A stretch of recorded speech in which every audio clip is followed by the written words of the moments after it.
Today, we're going to look at the life of a conquistador who, with three others, got stranded in the southwest of North America in the 1500s and came out of it a compassionate Christian. And so his name was Cabeza de Vaca, and this is Abbreviated Bios. My name is Stephen Yoder. Alvar Nunez Cabeza de Vaca was born in Jerez de la Frontera, Spain, somewhere around 1490. His parents were Francisco de Vera and a noblewoman, Teresa Cabeza de Vaca.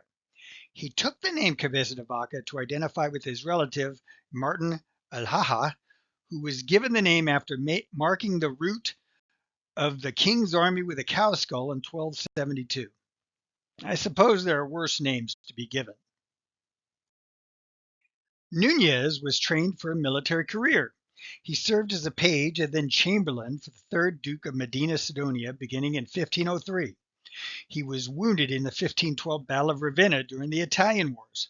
The next year, he married Maria Marmolejo, a member of a Converso family, that is, a Jewish family that had converted to Catholicism to avoid being expelled from Spain in 1492. During the revolt of the Comuneros that began in 1521, he fought alongside the Duke in defense of King Charles V. In December 1521, he fought to liberate the city of Tordesillas, and in April 1521, he helped the army defeat the Comuneros at the Battle of Villar. When the French king, Francis I, invaded Navarre, Cabeza de Vaca fought against them at the Battle of Puente de la Reina. Those battles made Nunez a thoroughgoing conquistador.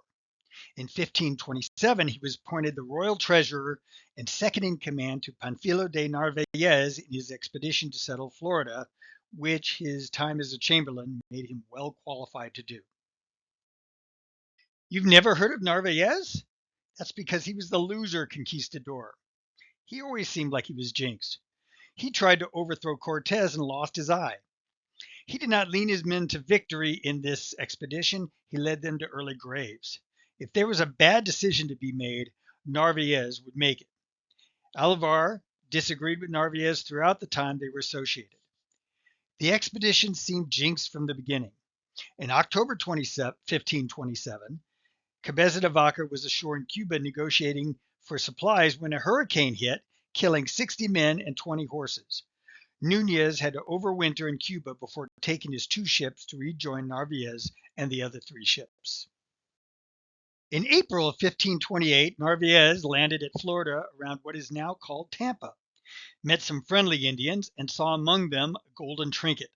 On that evidence, he decided to split up his expedition and march 400 soldiers north looking for a civilization with lots of gold, while the fleet would sail north to meet him at some vague harbor up the coast. Cabeza de Vaca strenuously argued against splitting up the expedition for some very good reasons. They didn't know the language, the geography, and were short of food, among other reasons. Narvaez overruled him and said if Nunez was so afraid, he could remain with the ships. Alvar felt his honor was under attack and later wrote, "I preferred risking my life than to place my honor in jeopardy." In early May, they began marching 400 soldiers north. They never saw the ships again.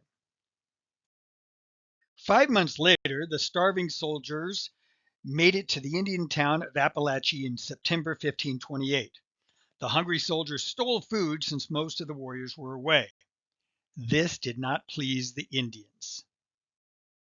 The expedition crossed over the Suwannee River, found no great civilization awaiting them, then headed south to the Indian coastal town of Aute.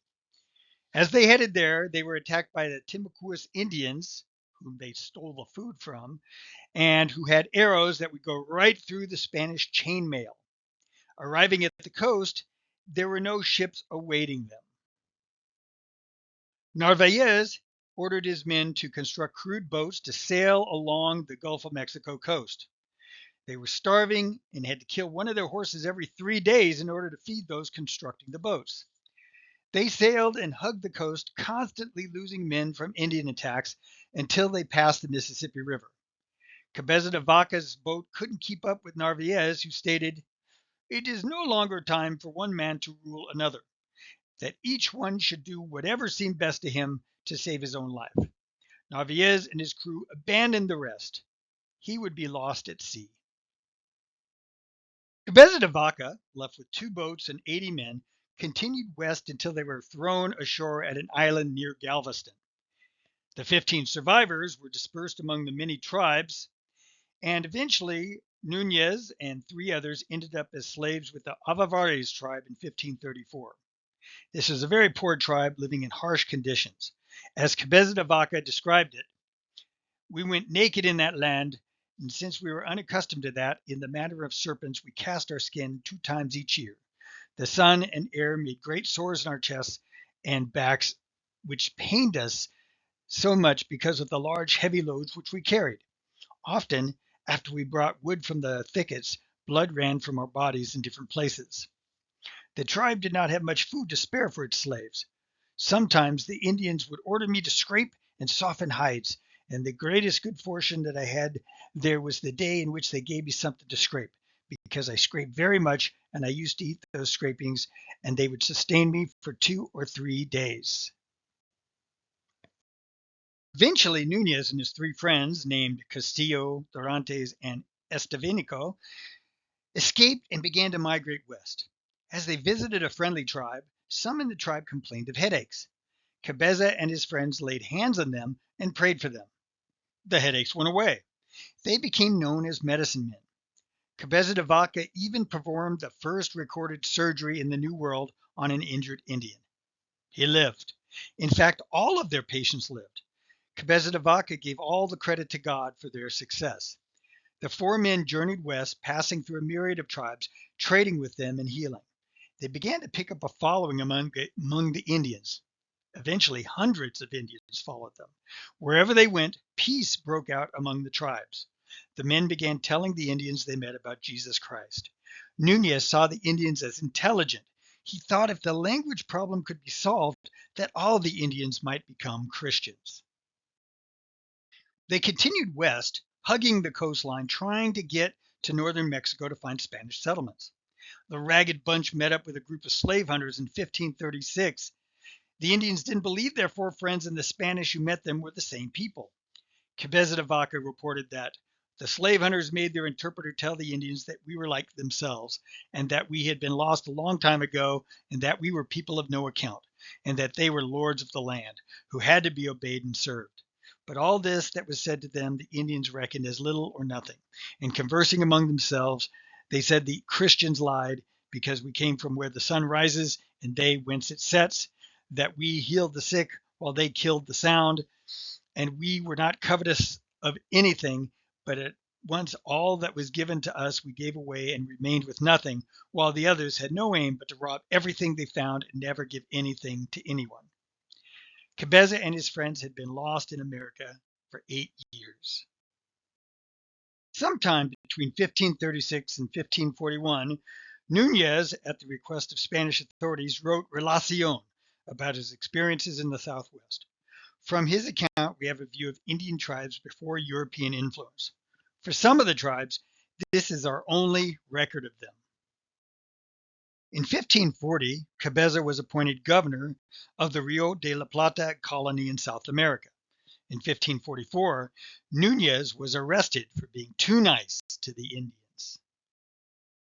Because he refused to enslave the Indians, he was returned to Spain and imprisoned until 1551, when he was exiled to Oran, a city in what is now Algeria. In 1556, he was exonerated and given a pension.